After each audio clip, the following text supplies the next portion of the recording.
पानी एकदमै परिरहेको छ यहाँ होइन। हामी 3 जना यहाँ छत्री उडेर गइरहेछ। यो 2 जना केटाहरू हो, पुरै मेरो केटाहरू हो होइन। यो यताको लोकल डरहरू हो केरलाको 2 जनै।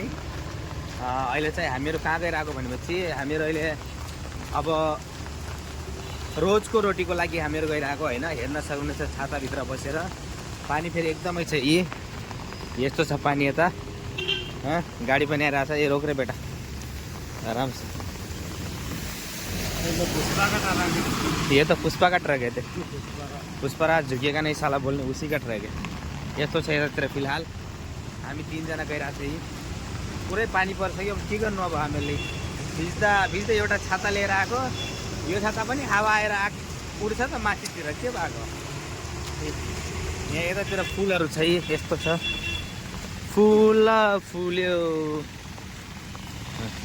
यता पानी धेरै छ यस्तो छ यता। पछाडिबाट गाडी पो आउँछ। प्यान्ट पुरा भिज्यो रे बेटुवा। यस्तो छ यता। हामी त भिजे जस्तो लाग्दैछ।